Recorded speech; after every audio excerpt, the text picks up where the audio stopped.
the Economic Commission for Latin America and the Caribbean.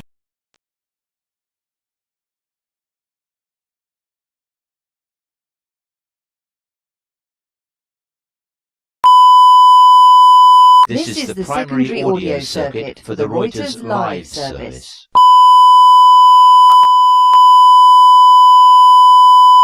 This is the primary audio circuit for the Reuters live service.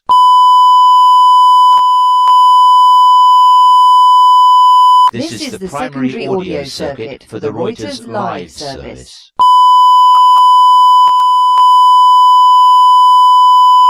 This is the primary audio circuit for the Reuters live service.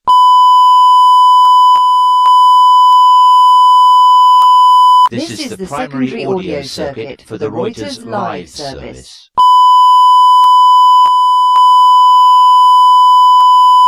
This is the primary audio circuit for the Reuters live service.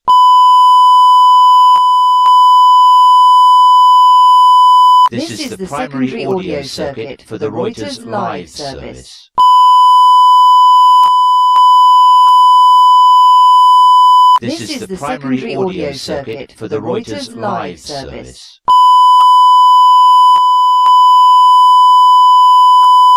This is the primary audio circuit for the Reuters live service.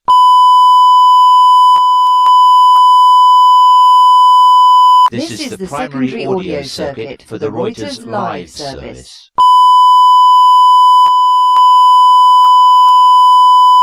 This is the primary audio circuit for the Reuters live service.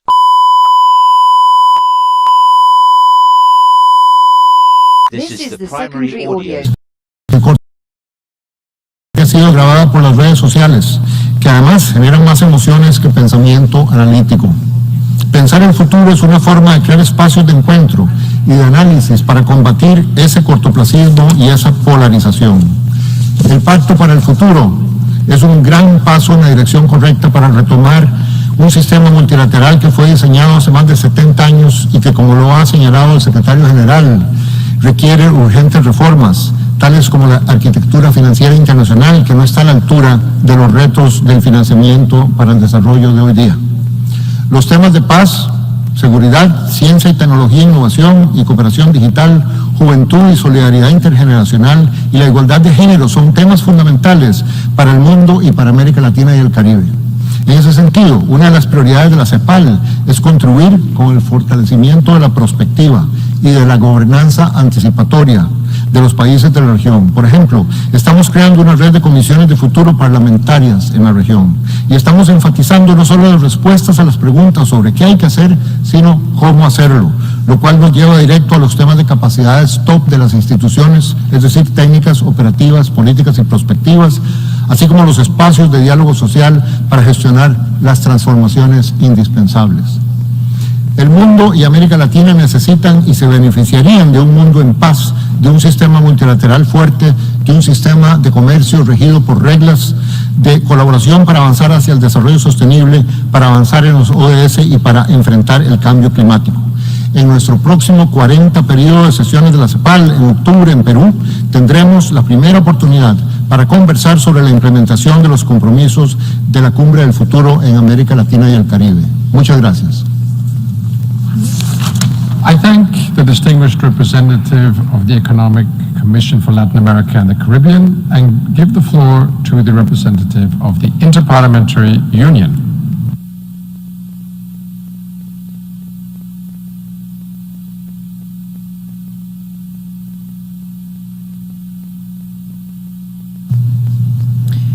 Mr. President, the Pact for the Future, that is the outcome of this summit, does provide a clear path forward to turbocharge the SDGs and to fix a multilateral system that is nearly broken. As President of the Inter-Parliamentary Union, I am here to tell you that you can count on our organization, with a membership of 180 national parliaments, as a trusted partner in the journey ahead. No challenge is too big for those who are determined and willing to work together. IPU welcomes the strong acknowledgement of the role of parliaments at the United Nations provided in Action 55 of the Pact. This action line stresses the need to deepen the relationship between the United Nations and parliaments, and welcomes the contribution of parliaments through the IPU in supporting the implementation of United Nations agreements. We will have an opportunity to get into the fine details of this relationship during this 79th session of the General Assembly under the item Interaction between the United Nations, national parliaments and the IPU. We look forward to working with member states to find more concrete ways to engage parliaments in the work of the United Nations so that they are more aware of the discussions taking place here and more capacitated to provide input through their governments as well as the IPU. In the quarter century since the Millennium Declaration, the relationship between the United Nations and parliaments has grown steadily, year after year, never losing sight of its final aim, which is to make the United Nations more open, more accountable, and more able to deliver on its commitment. We are committed to strengthening that relationship. Today, most major United Nations meetings take place with at least some parliamentary components. As it was once said by the founding father of Tanzania, Mwalimu Julius Kambarage Nyerere, it can be done. Play your part. We at the IPU are doing our part to make the United Nations and multilateralism stronger through parliaments. We all need to scale up and be ready to seize the opportunity for improvement whenever it arises. Mr. President, dear colleagues, people everywhere expect change. This is the time, this is the place to make that happen. I thank you. I thank the distinguished representative of the Inter-Parliamentary Union and give the floor to the distinguished representative of the International Fund for Agricultural Development.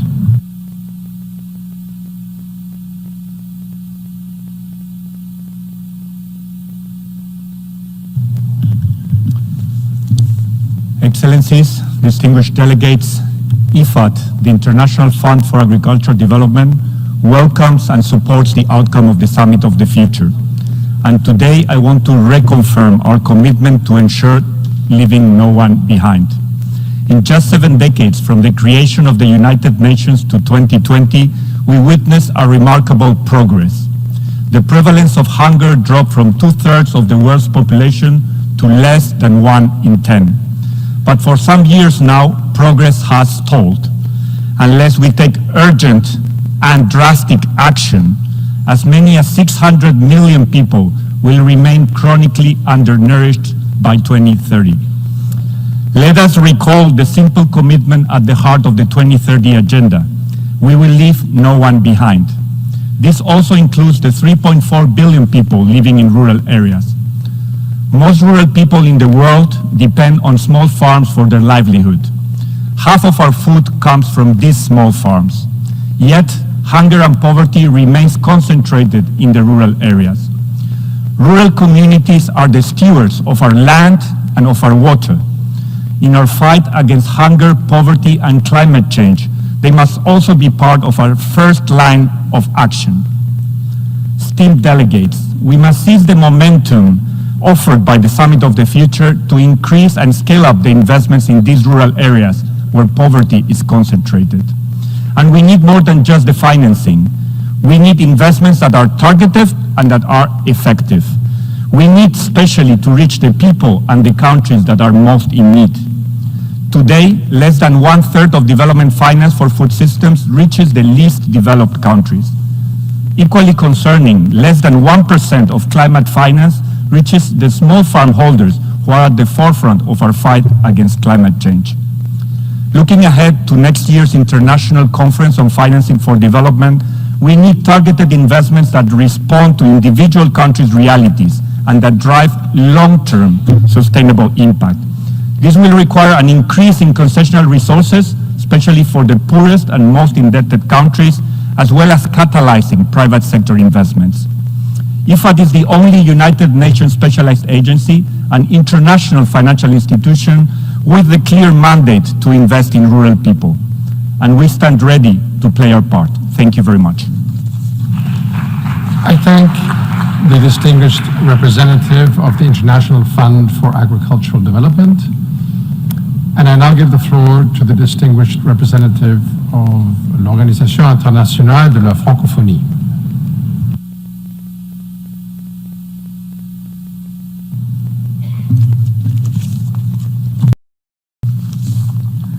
Monsieur le Président, Excellences, j'ai l'honneur de m'exprimer au nom de son Excellence Madame Louise Mushikiwabo, secrétaire générale de la francophonie, et de vous transmettre ses chaleureuses félicitations pour la tenue du sommet de l'avenir et l'adoption du pacte de l'avenir, du pacte numérique mondial ainsi que de la déclaration sur les générations futures. Forte de ses 88 États et gouvernements membres, l'Organisation internationale de la francophonie a apprécié l'inclusivité des processus. Nous avons présenté la vision de notre organisation et nos contributions à travers notre secrétaire général, le groupe des ambassadeurs francophones et nos experts.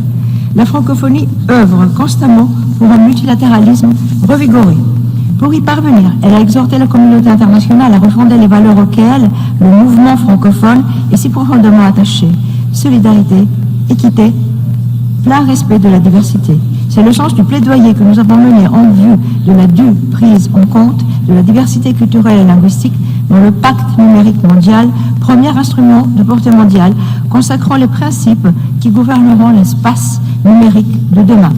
C'est le sens également de notre appel à une réforme de l'accès au financement concessionnel du développement prenant en compte la vulnérabilité dans toutes ses dimensions économiques, sociales, environnementales. Mus par notre devoir de solidarité, nous devons à présent poursuivre notre plaidoyer auprès des institutions financières internationales. Les prochaines étapes seront essentielles pour rendre les chances de développement à la fois plus égales, plus durables. C'est le sens par ailleurs de la contribution que nous avons présentée sur les enjeux de paix et de sécurité dans le contexte notamment de l'élaboration du nouvel agenda pour la paix. La francophonie plaide dans le domaine du maintien de la paix pour la prise en compte du multilinguisme et des compétences interculturelles qui sont des valeurs et des vecteurs d'efficacité dans la mise en œuvre des mandats complexes des opérations de paix. La francophonie se félicite enfin du consensus qui s'est dégagé sur la nécessité d'honorer, préserver, promouvoir la diversité culturelle et linguistique au bénéfice des générations futures. Elle se réjouit aussi que le pacte pour l'avenir ait prévu des actions destinées à protéger, à promouvoir la culture comme composante intégrale du développement durable. Le 4 et 5 octobre prochain, la francophonie tiendra son 19e sommet des chefs d'État et de gouvernement en France, à Villers-Cotterêts et à Paris, sur le thème « Créer, innover, entreprendre en français » et se penchera sur les faits et efforts communs que nous devons porter afin de parvenir à un multilatéralisme renouvelé. Notre vaste communauté francophone veillera à faire fructifier les résultats du sommet de l'avenir. En puissant dans cette langue commune, le français, les biais d'un dialogue et d'une écoute sincère dont nous avons tant besoin, elle continuera de jouer tout son rôle dans le développement d'une culture de la paix. Merci. I thank the distinguished representative of l'Organisation Internationale de la Francophonie, and I give the floor to the distinguished representative of the Cooperation Council for the Arab States of the Gulf.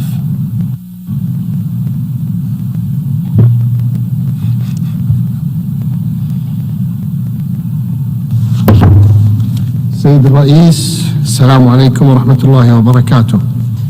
أود في البداية تسليط الضوء على أهمية قمة المستقبل التي نحضرها اليوم والحاجة الماسة لمثل هذه القمة في هذا التوقيت، فنحن أمام فرصة لإعادة التأكيد على المبادئ المشتركة وتعزيز التعاون الدولي للتصدي للتحديات الحالية من خلال أطر متعددة الأطراف أكثر فعالية وتأثيرا لتحقيق السلام، لا سيما وأن التحديات التي يواجهها العالم تؤثر على التنمية المستدامة عالميا.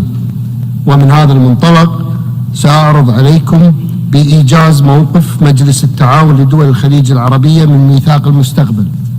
أولا، تشير المؤشرات الدولية إلى التباطؤ في تنفيذ أهداف التنمية المستدامة، حيث أن أكثر من 30% منها لم تتحقق تقدما يذكر، ومع ذلك فإن دول مجلس التعاون الخليجي قد وضعت التنمية المستدامة في مقدمة أولوياتها، لا سيما وأن الرؤى الوطنية للدول الأعضاء وبرامج العمل الخليجي المشترك تعكس التزام دول المجلس بتنفيذ خطة التنمية المستدامة لعام 2030 واتفاقية باريس وخطة عمل أديس أبابا.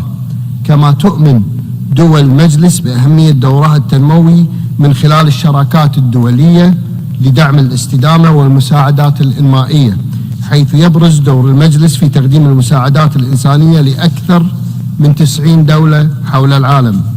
كما أنني أشعر بالفخر كمواطن خليجي ساهمت دوله الخليجية في تنفيذ أهداف التنمية المستدامة للعديد من دول العالم.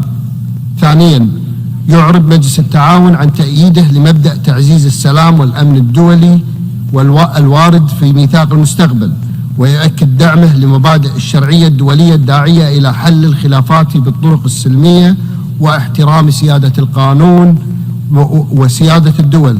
ومن هذا المنطلق يشدد المجلس على ضرورة إيجاد حل عادل للقضية الفلسطينية وفق قرارات الشرعية الدولية ومبادرة السلام العربية.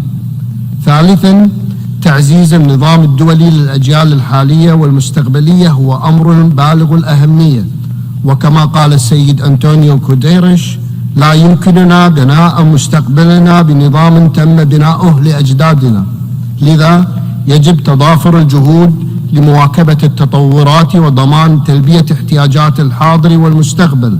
مجلس التعاون على استعداد للتعاون مع كافة الأطراف لتنفيذ مخرجات القمة المستقبل. في ختام هذه الكلمة أود الإشارة إلى تطابق وجهات النظر ما بين مجلس التعاون وميثاق المستقبل، والسلام عليكم ورحمة الله وبركاته.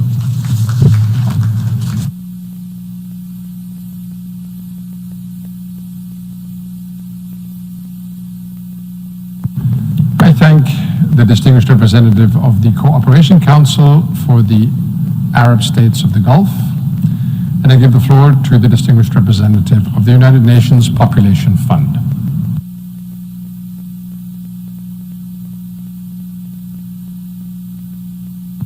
Mr. President of the General Assembly, Excellencies, distinguished delegates, I greet you in peace, so desperately needed in our turbulent world. The United Nations Population Fund stands with you to forge a path to a better, more sustainable future of peace and prosperity for all. Demographic shifts, population growth, aging, migration are reshaping our world and our future. In an ever-changing world of 8 billion, our focus must be on people. This means ensuring that population dynamics are factored into development plans with an emphasis on rights, choices, dignity, and equality. It means investing in human capital, in health, education, and the empowerment of women and young people. We know this yields significant returns with ripple effect across generations. Our commitment to individual dignity, rights, and choices is the foundation for a resilient and sustainable future. Our 1.9 billion young people have the power to transform our world. Let's invest in their potential and support their leadership. They have a fundamental right to participate in sustainable development, humanitarian action, and sustaining peace. By leveraging science, data, statistics, combined with strategic foresight, we can ensure that we are thinking about the present and preparing for the future. Let's embrace and shape the technology that is transforming our world and our work. As we work to bridge the digital divide, our task is to ensure technology fosters empowerment and gender equality rather than perpetuating violence. Excellencies, 3 decades on from the groundbreaking International Conference on Population Development in Cairo, and as the end of our ICPD 30 review process draws near, UNFPA remains laser-focused on sustainable human development. This requires relying new allies, new partners, harnessing innovation, exploring new forms of financing, and embracing the power of technology to advance rights and choices for her and for everyone in line with the objective of this summit. We congratulate Member States for their consensus on the Pact of the Future, the Declaration on Future Generation, and the Global Digital Compact. These important outcomes offer some solution, yet we know much more remains to be done to translate commitment into action. By focusing our effort and strengthening our partnership and investment, we can overcome our common challenges and build a more inclusive, equitable, and sustainable future for all. I thank you for your kind attention. I thank the distinguished representative of the United Nations Population Fund and give the floor to the distinguished representative of the Digital Cooperation Organization.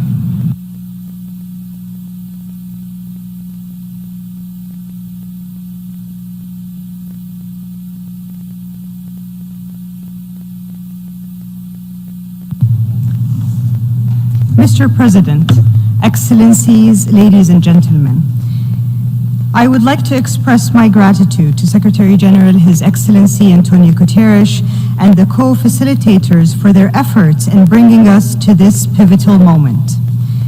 It is a privilege to address this assembly following the historic adoption of the Pact for the Future and also the Global Digital Compact. The GDC lays out a roadmap for an inclusive, sustainable, and a secure digital future for all. However, the real challenge lies in translating these ambitious goals into actions as we strive to achieve the SDGs. The digital divide is multifaceted, impacting the AI divide, computing divide, gender digital divide, and skills divide. The AI and computing divide create barriers as some nations rapidly innovate while others struggle to keep up. The gender digital divide limits women access to technology, and the skills divide leaves many without essential digital competencies. If we do not address these interconnected challenges, we risk leaving entire communities behind. Today, I represent the Digital Cooperation Organization, an organization dedicated to accelerating the inclusive growth of the digital economy.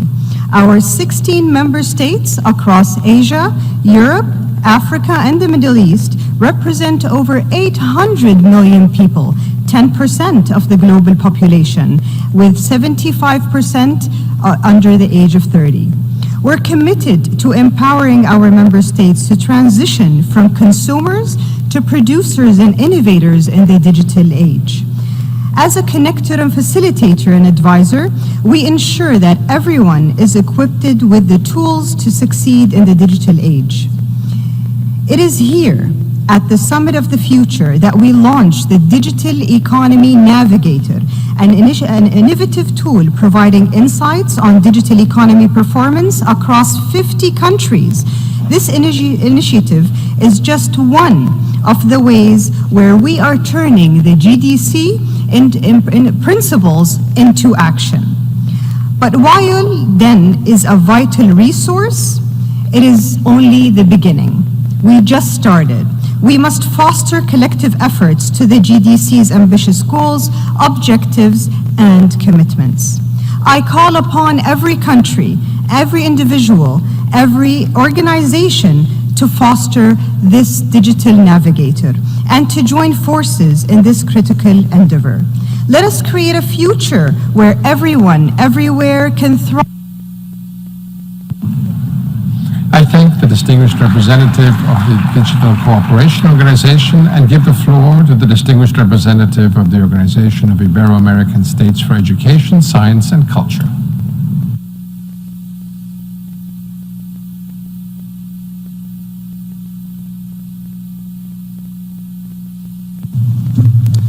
Señor Presidente, señor Secretario General, Excelencias. La Organización de Estados Iberoamericanos para la Educación, la Ciencia y la Cultura, la OI, desea mostrar su agradecimiento por la oportunidad de participar en la Cumbre del Futuro como nuevo organismo observador ante la Asamblea General de Naciones Unidas. Nos sentimos muy honrados de poder aportar nuestra visión sobre la situación y retos en educación, ciencia y cultura de Iberoamérica, en un momento caracterizado por la crisis de confianza y desunión. Visión y acción construida durante 75 años porque somos la organización decana del sistema iberoamericano y la que más presencia y más actividad tiene en la región. Iberoamérica ya no es lo que era. después de la crisis del 2018 y la pandemia.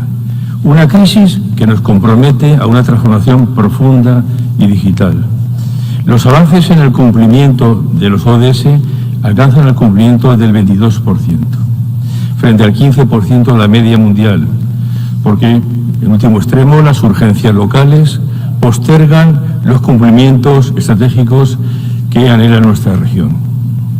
Las políticas públicas en materia de educación, de ciencia y cultura deben ser más relevantes, más eficaces, más eficientes y urgentes. Ese es nuestro compromiso, es el compromiso de la OI, para hacer posible las políticas públicas, para hacer que las políticas públicas lleguen a la ciudadanía. Iberoamérica ha alcanzado importantes objetivos cuantitativos, como son, por ejemplo, la cobertura casi universal en educación, en primaria y secundaria, el crecimiento importante en la educación superior, pero la calidad de la educación y otros servicios públicos es baja, así como la inclusión y la equidad. Hay que movilizar recursos, ciertamente, financieros, y a título de ejemplo podemos considerar que comparativamente los países miembros de la OCDE invierten 3 veces más que lo de la región en educación, y por ejemplo en cultura todavía no superamos el 1% del PIB de nuestros países. Pero no solamente hay que invertir más, sino ser más eficaces y más eficientes. Por ello debemos aprovechar una oportunidad única, que la ofrecen los beneficios de la cuarta revolución para avanzar más y más rápido. El esfuerzo debe ser múltiple, tanto en educación infantil básica, formación profesional, educación superior, en la defensa de derechos humanos y la democracia, así como en ciencia y cultura. El futuro convoca por igual a todas las áreas sociales. Por ello, desde la OI prestaremos especial atención a la transformación digital y a la inteligencia artificial, en español y en portugués. En breve propondremos al Gobierno de la región un programa estratégico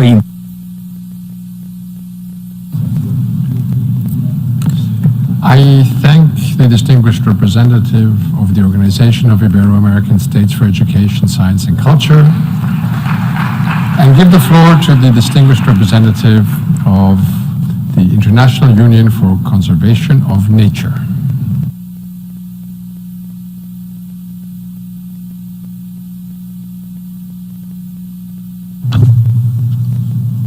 Excelencias, el mundo está cambiando. Hay una necesidad urgente de responder a las crisis mundiales de pérdida de biodiversidad y el cambio climático, que nos llevan a la pobreza y a la inseguridad. La ciencia nos ha demostrado que estamos traspasando rápidamente los límites planetarios que proporcionan las condiciones de vida adecuadas para la especie humana. El aumento del consumo de los recursos, la persistente desigualdad y la aceleración del cambio climático están sometiendo al planeta a una presión sin precedentes. Los humanos ya hemos extinguido la vida de muchas especies y hemos llevado al borde de la extinción a una cuarta parte de las especies restantes. Si queremos asegurar el futuro de nuestro planeta, tenemos que provocar un cambio transformador para la naturaleza y las personas. Después de todo, esta emergencia se trata de la sobrevivencia de la especie humana y de nuestra casa, el planeta Tierra. Un rayo de esperanza proviene de los recientes éxitos en los acuerdos multilaterales de acción por la naturaleza y el clima.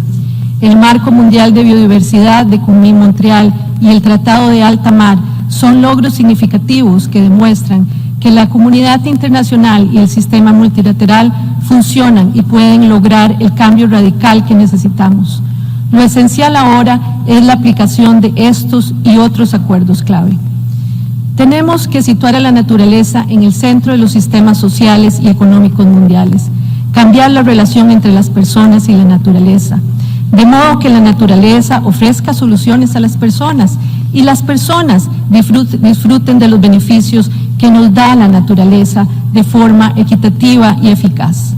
Tenemos que transicionar hacia una economía circular mundial que tenga en cuenta el verdadero costo de los servicios ecosistémicos necesarios para la producción de bienes y servicios. Debemos aplicar políticas encaminadas a lograr un futuro libre de combustibles fósiles y positivo para la naturaleza. Esto debe sustentarse en procesos de toma de decisiones inclusivos y participativos que incluyan de manera significativa a los jóvenes, los pueblos indígenas y las comunidades locales con consideraciones de género, y que estén respaldados por datos y herramientas científicas. La UICN, Unión Internacional para la Conservación de la Naturaleza, da la bienvenida al Pacto para el Futuro como un compromiso renovado con el multilateralismo por parte de los Estados miembros. Aunque lamentamos el hecho de que el pacto no haya logrado plenamente el cambio transformador necesario para la naturaleza y para el clima. La UICN está comprometida a apoyar la implementación del pacto y más allá de este pacto, I thank the distinguished representative of the International Union for Conservation of Nature and give the floor to the distinguished representative of the United Nations Relief and Works Agency for Palestinian Refugees in the Near East.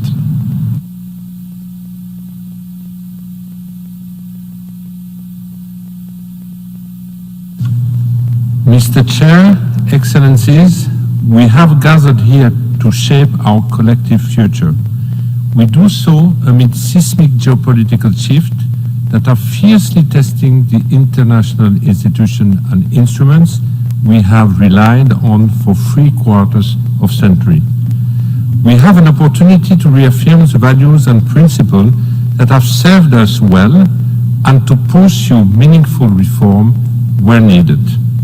The United Nations Relief and Works Agency for Palestinian Refugees, UNRWA, confronts daily the challenges this summit seeks to address.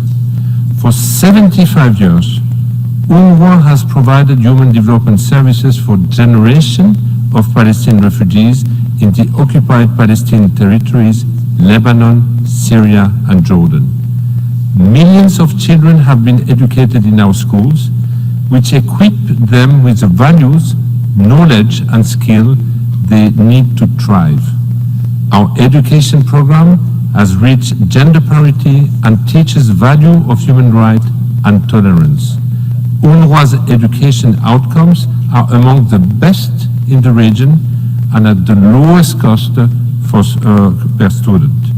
Our health program provides primary health care to millions, achieving universal vaccination in Palestinian refugees communities. Today, however, our decades-long investment in the future of Palestinian refugees is at risk. Excellencies, the blatant disregard for international humanitarian law in Gaza should alarm us all. The scale of human suffering is immense and our ability to respond is severely constrained. 222 UNRWA staff have been killed. 2/3 of our buildings have been damaged and destroyed, killing hundreds of people seeking United Nations protection. Legislative efforts are on the way to evict UNRWA from East Jerusalem, remove its privileges and immunities, and designate it as a terrorist organization. Failing to push back against violation of international law and failing to push back against efforts to intimidate and undermine the United Nations sets a dangerous precedent. It will compromise the future of humanitarian work and erode the rule of law. Excellencies, the international response to the war in Gaza, escalating violence in the West Bank, and the spillover of conflict into Lebanon and across the region is highly concerning.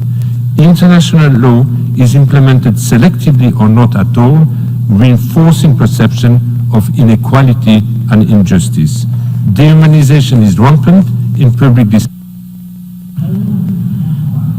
I thank the distinguished representative of UNRWA and give the floor to the distinguished representative of the United Nations University.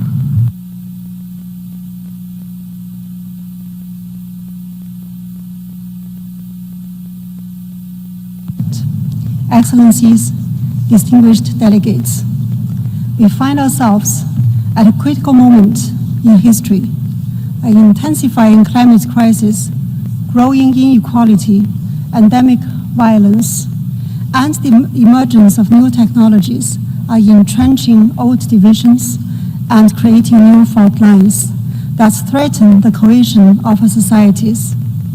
The Summit of the Future is an opportunity to collectively address these challenges and deliver on the vision we established here almost 10 years ago with the launch of the Sustainable Development Goals. The Summit and the Pact for the Future is a defining moment for current and future generations. Decades from now, I hope that our children will look back and acknowledge the summit as a momentous occasion, and that they will agree that we have been good ancestors who laid the foundations of a more just, sustainable, and peaceful world. The Secretary General has argued that we can't build a future for our grandchildren with a system that was built for our grandparents. Our future will be defined by the collective commitments we make today to transition away from fossil fuels, strengthen the governance of new technologies, build peace, and reform the international financial architecture. Science and research will be a critical facilitator of this shift, informing the development of policies and solutions and ensuring they will have real impact. The United Nations University, through its collaborative research and education, is a source of impartial knowledge, evidence, and policy solutions. We have been committed to the development of the Pact for the Future, and we are committed to its successful implementation. We offer you a bridge to the scientific community. We offer you a neutral space to test ideas and build new coalitions around bold policy solutions. We offer you our expertise and our networks in service of a reinvigorated multilateralism. Today, as we seek a new consensus to accelerate the attainment of the Sustainable Development Goals and secure a prosperous, resilient, and peaceful planet for current and future generations, it is imperative that we acknowledge and make strategic use of science and scientific institutions. I thank you. I thank the distinguished representative of United Nations University and give the floor to the distinguished representative of the Comprehensive Nuclear Test Ban Treaty Organization.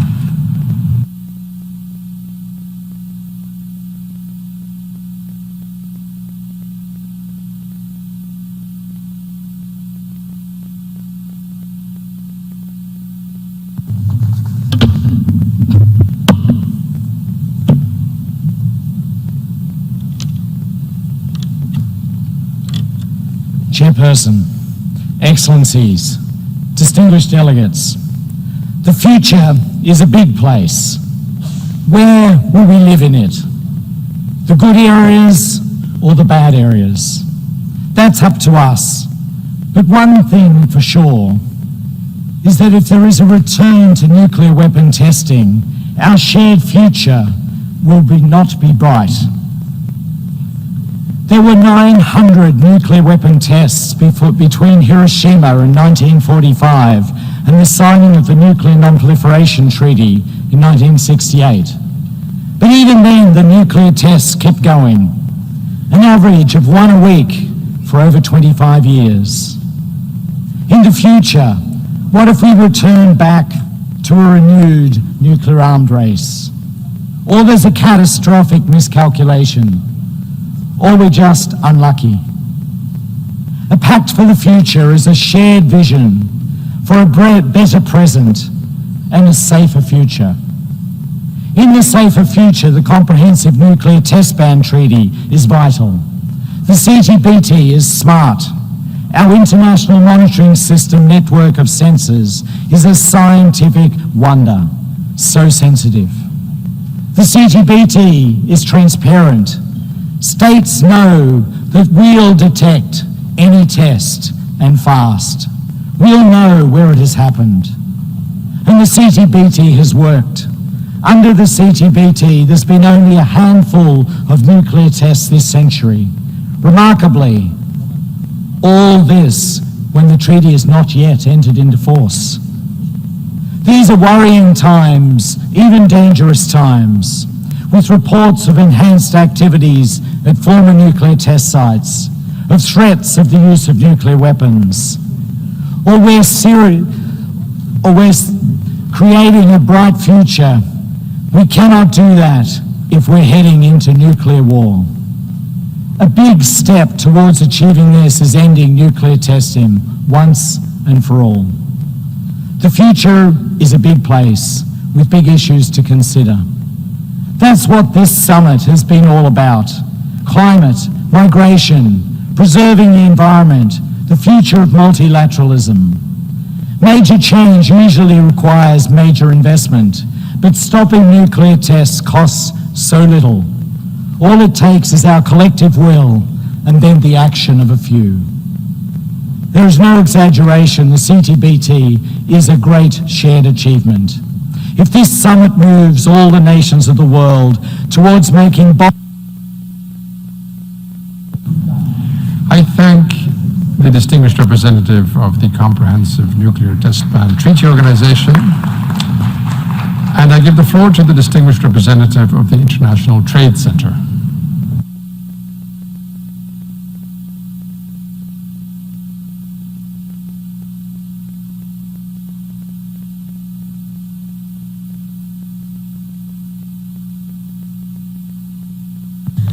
Distinguished guests, ladies and gentlemen, we're here today because we're facing some sobering realities, some tough odds.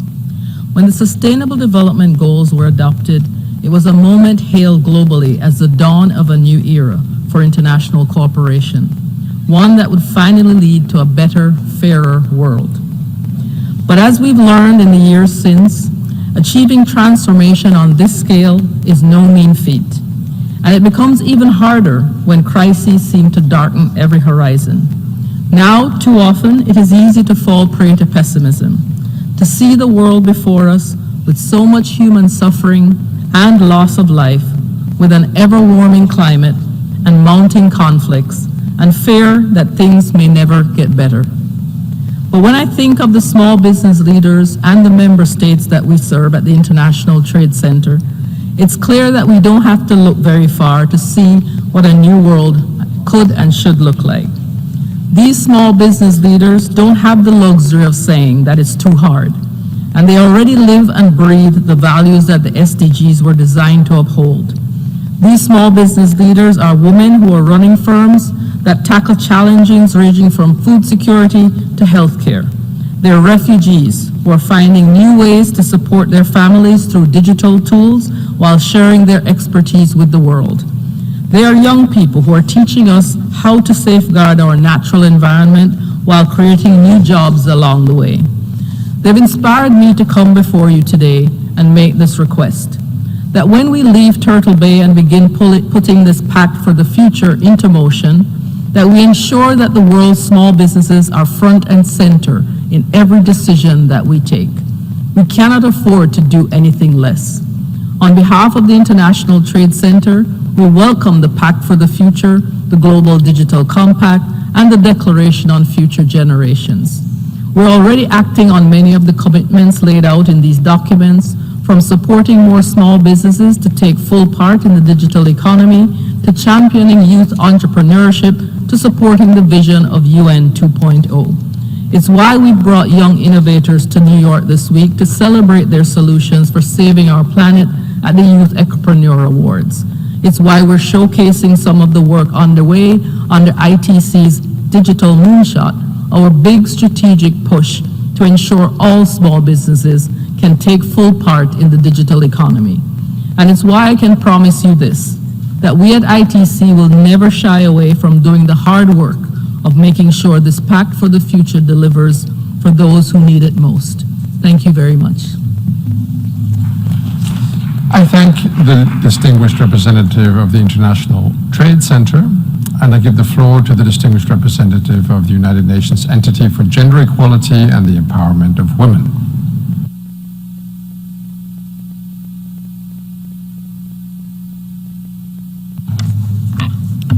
Excellencies, good evening.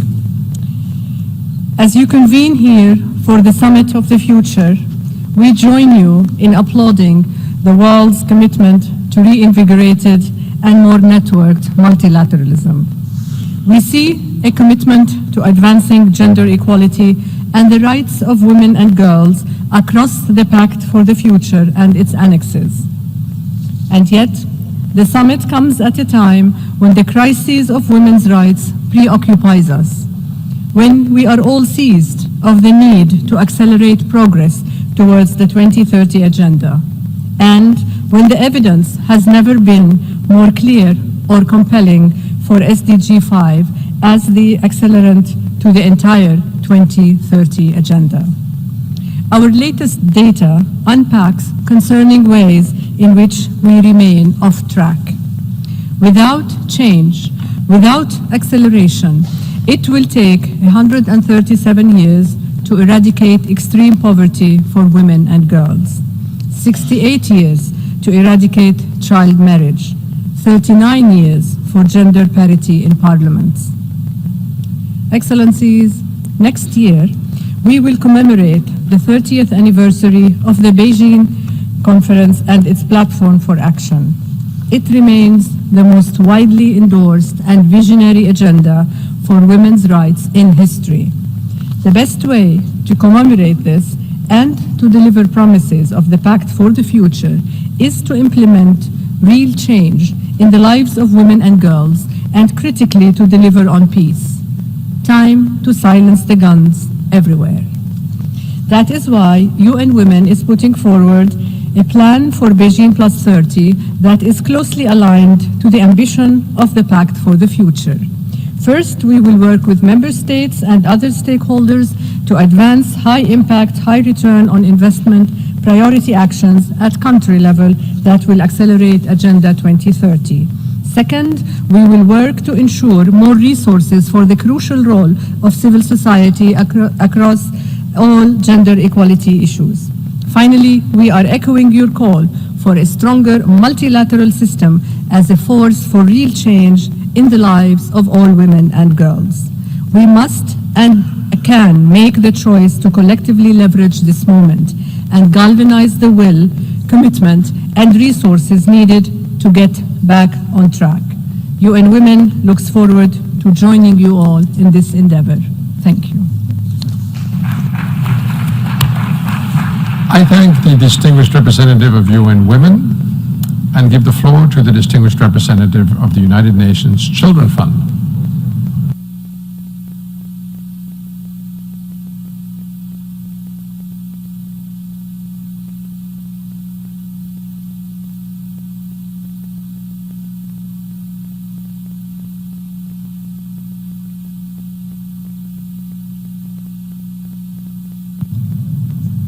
Excellencies, I have 4 messages to convey. First, at this summit, I know we feel a sense of tremendous accomplishment, but its success will depend on the practical implementation of what we have decided and how these decisions are applied to domestic policies, budgets, and programs to secure a better future. Second, together we have accomplished extraordinary achievements over the last few decades for our youngest citizens, our children. We know that millions of children today are surviving and thriving, having had improved access to health, nutrition, education, protection, and participation. But we also know that millions of children across the globe are facing a confluence of intractable crises, from armed conflicts through climate change to persistent poverty and inequality. Third, we must accept that children will influence and shape the future, and it is imperative that children's rights, including their right to be heard in matters that affect them, is placed at the center of our collective development efforts. 35 years ago, we also made this commitment to our future when we adopted the Convention on the Rights of the Child, the most ratified international human rights treaty in history. We further cemented this promise in MDGs and then the SDGs. But sadly, we are off track to meet the SDGs, particularly those related to child rights. Finally, there is hope that comes with opportunity of accelerating to meet the SDGs and setting the present and future generations on a trajectory for success. This is a choice we have the power to make. Government and public financing are key to accelerating social investments in children. Just this morning at UNICEF House, we shared a comprehensive set of proven solutions to unlock benefits for child well-being across sectors. We can and must take these proven solutions to scale and achieve the much-needed impact for children that we have committed ourselves to across the 19 child-related SDG indicators. Our efforts have very real consequences for children around the world and our future. As you return home to you and your daily lives, please take with you the conviction that we can and we must work together so that every child everywhere today and tomorrow will survive, thrive. I thank the distinguished representative of the United Nations Children Fund, and now give the floor to the distinguished representative of the Economic Cooperation Organization.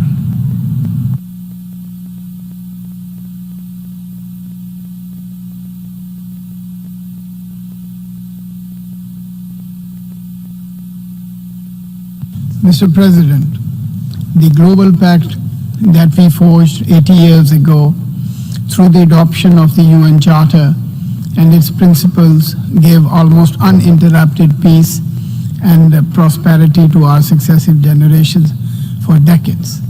That compact is clearly under stress today. Luckily, this summit gave us a unique opportunity to reflect on the past and chart a new course for a better future. The choices are clear. We can either have a breakthrough or a breakdown.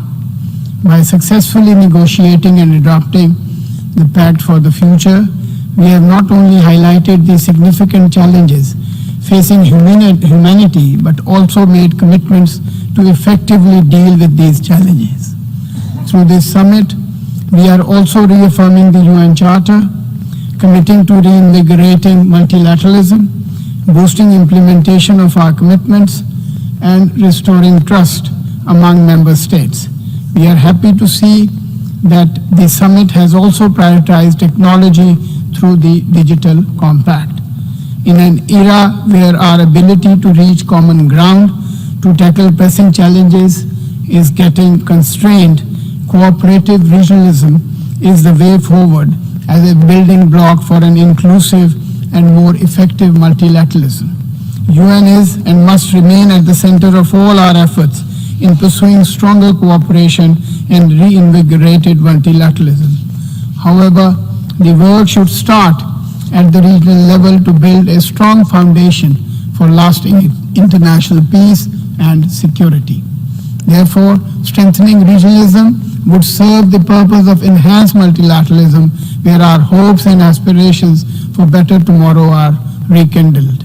Aligned with the Agenda for Sustainable Development 2030, we at ECO crafted the Vision 2025, which aims to boost trade, enhance connectivity, secure transition towards green energy, and promote sustainable economic growth and the welfare of our people.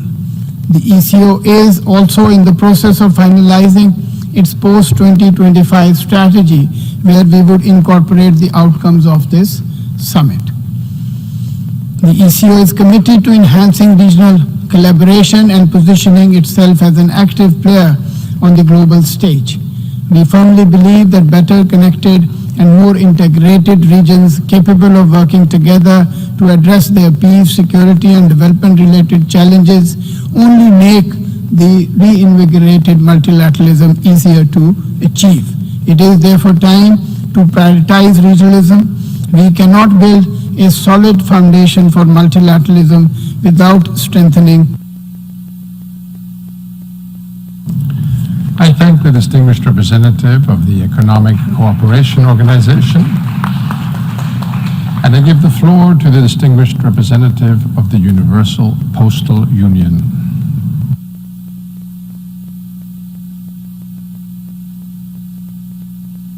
Excellencies, on behalf of the United Nations Interagency Group on Aging, I am honored as a representative of the Universal Postal Union, a member of the group, to deliver this statement. The postal sector, represented by the Universal Postal Union as a specialized agency of the United Nations, plays a vital role in the development of universal postal services that meet the needs of all citizens. With its extensive network of 700,000 post offices and a growing digital and social infrastructure, the postal system reaches even the most remote communities, providing essential services to billions of people worldwide. As we convene at the summit, often referred to as a once-in-a-generation opportunity to shape our collective future, it is imperative that we adopt a people-centered, right-based, life course approach, one that fully includes all generations, including older persons. Demographic changes are not a distant challenge. They are already transforming our world and will define the future. Population aging is a global phenomenon that is accelerating. This demographic shift, where people are living longer and increasingly healthier lives, is a human success story, not a crisis. It is a testament to advances in health, living conditions, and technology. However, whether this transformation unfolds as an opportunity or a challenge depends on the policy choices we make today. The dominant narrative often frames population aging and increased longevity as inevitable burdens on national economies, health, and social care. This perspective is both limiting and inaccurate. The outcomes will depend on how we craft our policies and whether we seize the opportunity to invest in inclusive, age-responsive systems that benefit everyone. In reviewing the Pact of the Future, the group recognizes its bold and ambitious vision for a sustainable and equitable future. Nevertheless, we are disheartened to see only one mention of older persons compared to 30 references to youth. This stark imbalance ignores both the needs and contributions of today's older populations and the fact that today's youth are tomorrow's older generations. Furthermore, we note with concern that the Global Digital Compact, while rightly recognizing groups experiencing vulnerabilities, fails to specially mention older persons. This omission is particularly troubling given that older persons are among the group most affected by the digital divide. They must not be left behind. Members of the United Nations Interagency Group on Aging stand ready to support member states in this endeavor, and we look forward to continuing our work in partnerships with all stakeholders. I thank you.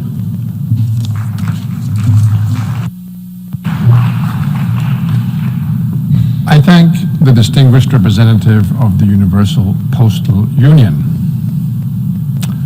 Colleagues, that was the last speaker on the list for the Summit of the Future. I understand that you're all very relieved to want to go home, which I have full sympathy for. It's been a long day, but nevertheless, there is still one really important segment coming up, and that is the closing segment for the summit.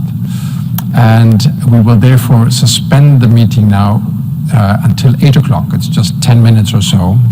So please bear with us. And then the PGA will return for the closing segment of the Summit of the Future. This meeting is now suspended until the closing summit is held at 8 p.m. The meeting is suspended.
The sixth plenary meeting is resumed.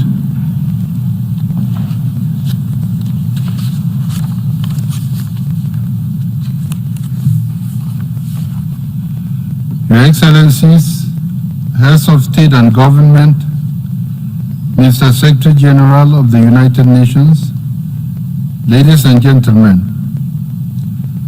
at the 75th anniversary of the United Nations in 2020, Member States issued a call to action. Guided by the United Nations Charter, it was a call to better respond to current and future challenges, to reinvigorate multilateralism, and to strengthen international cooperation towards those ends. Today, the Summit of the Future and its outcome document, the Pact of the Future, has answered this call. The Pact for the Future, together with its annexes, the Global Digital Compact, and the Declaration on Future Generations, adopted yesterday, set us on a stronger course of transformation. Together, they outline commitments to accelerate progress across the Sustainable Development Goals and usher in a future that is more peaceful, just, and resilient. I congratulate Member States for working with focus and solidarity over the last 2 years to meet this historic milestone on the road to a more effective and inclusive international cooperation. Our work does not end here. In fact, it begins anew. The Summit of the Future is a major step in our continuum of efforts to deliver faster and smarter on the 2030 Agenda for Sustainable Development, the Addis Ababa Action Agenda, and the Paris Agreement on Climate Change, amongst others.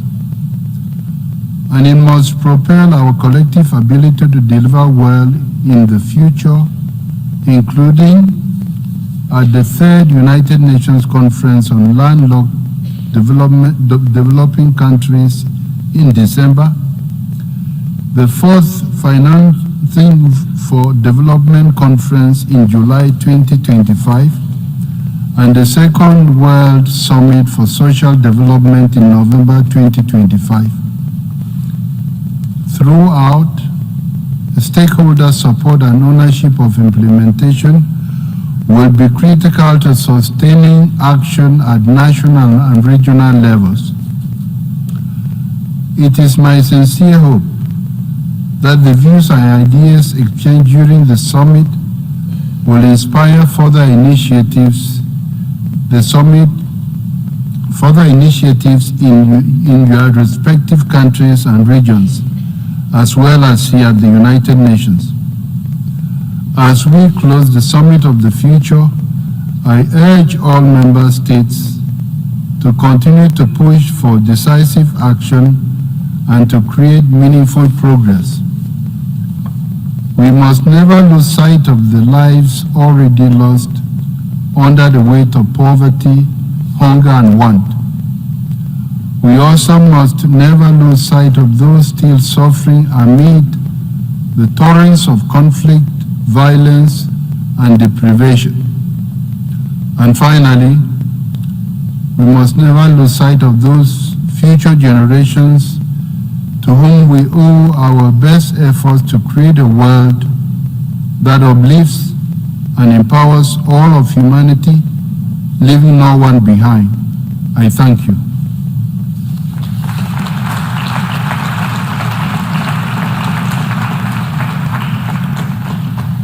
I declare closed the Summit of the Future.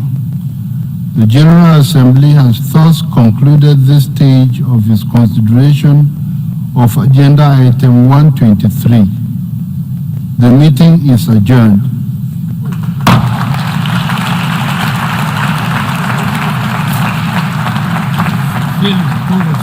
Thank you.